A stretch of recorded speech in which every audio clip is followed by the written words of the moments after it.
Very good afternoon, my dear students. Today in this session, we will be discussing about a strategy with related to brand management. We know that our world is encircled, or we all are encircled by brands, product turned brands. But when you look at a brand, you can find that it is like a human being. A human being is having an identity. Me, you and everyone in this world has got an identity. And what contributes to this identity is the question. The visible elements which are present in a human being are becomes the elements which contributes to the identity of that human being. Similarly, a brand, a product turned brand is also having an identity. So, let us have a look at what are the elements which contribute to the identity of that particular brand. Okay, for example, a human being, he is born naked to this world, and of course, you know that if he or she is not having a name, he is just another person or just another human being in this world. He is not having an identity. And we say that she is beautiful, he is handsome, and his dressing style is really good. So, all those visible elements by which a person gets identified becomes elements of identity.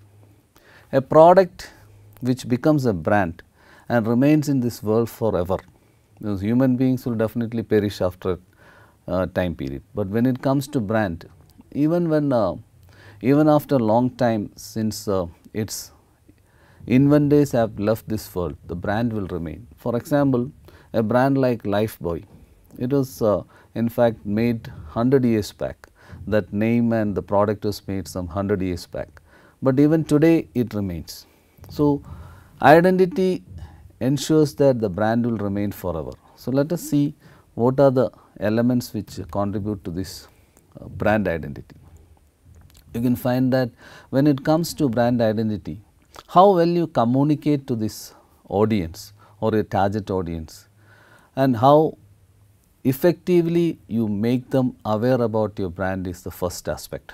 Then only the brand will gain identity. The second one, the most important one, is the logo. Okay, a pictorial or a graphical element which becomes the face of the brand. Then of course, similar to that of a human being, a brand is also having a behavior.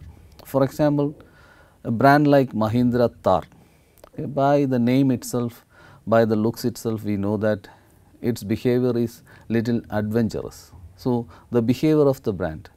Then the language used by the business organization which promotes the brand, okay, how sophisticated it is, how pleasing it is, how effective language is being used.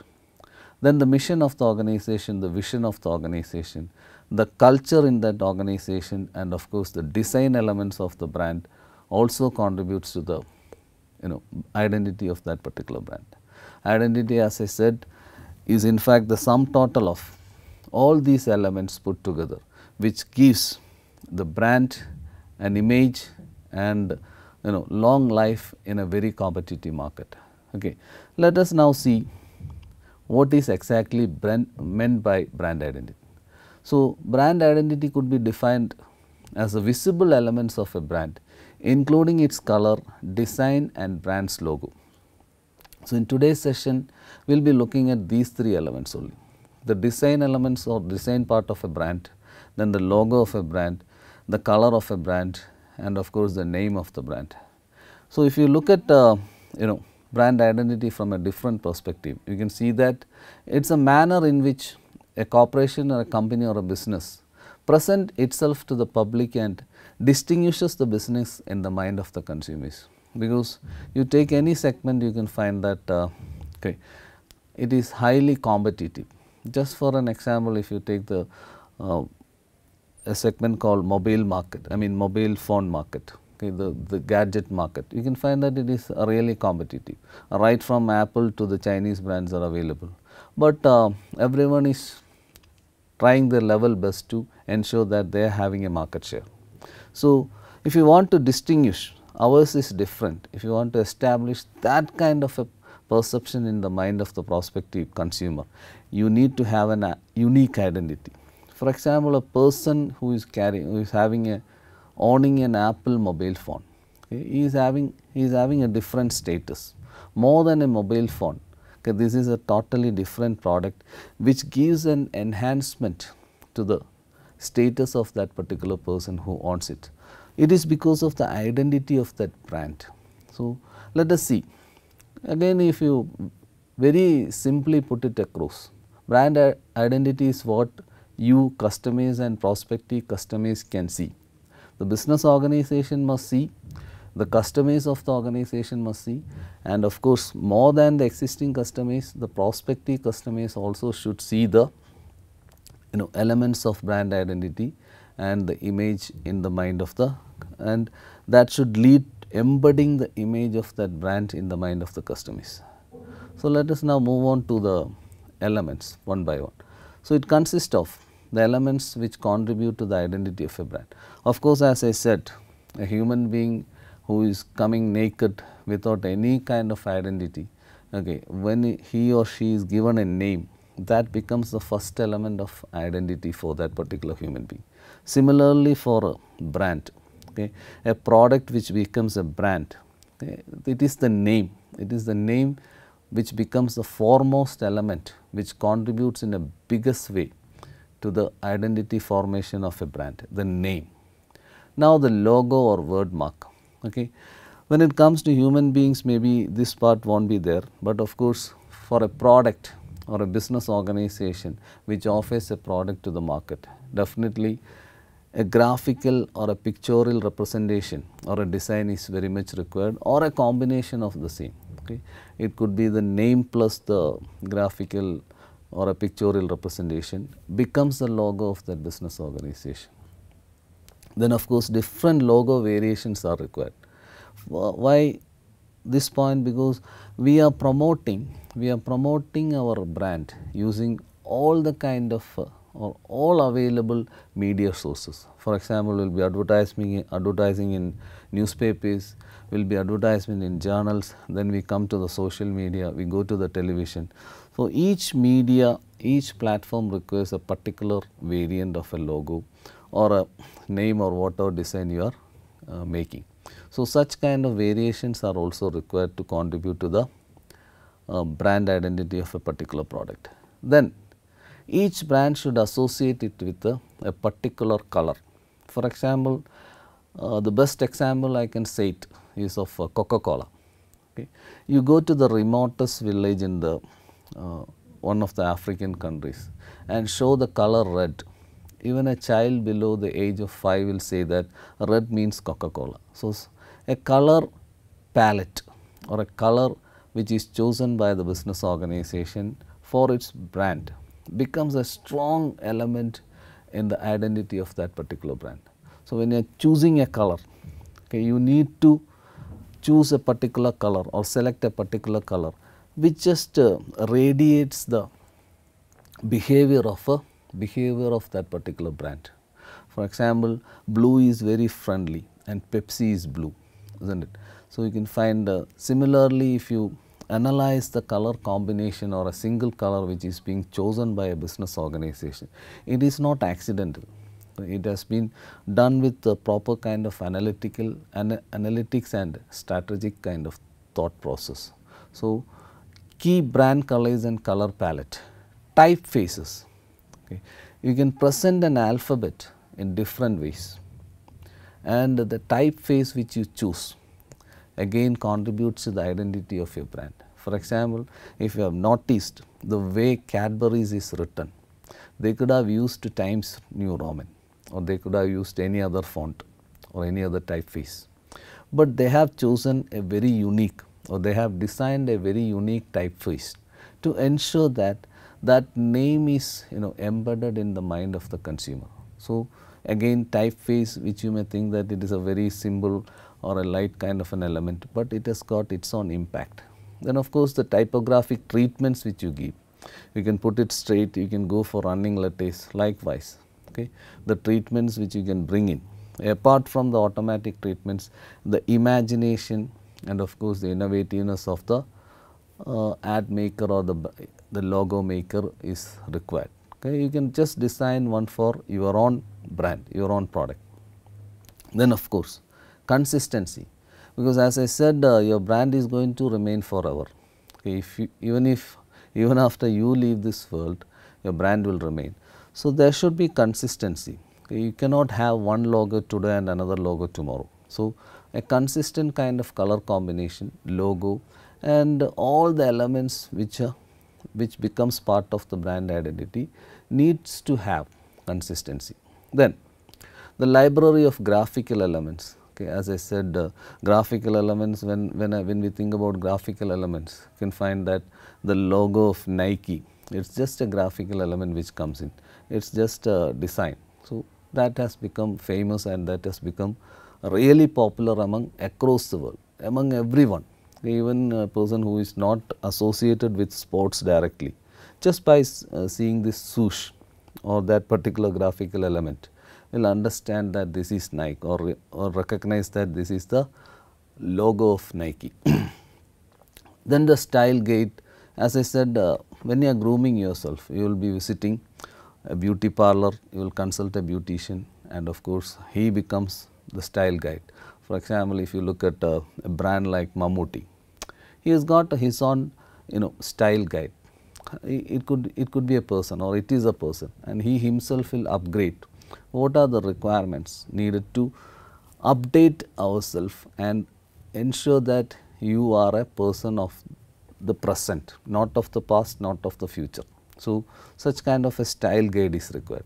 You can hire them and give the responsibility of ensuring that the brand is contemporary. Then in today you cannot sideline the presence of or the influence of social media.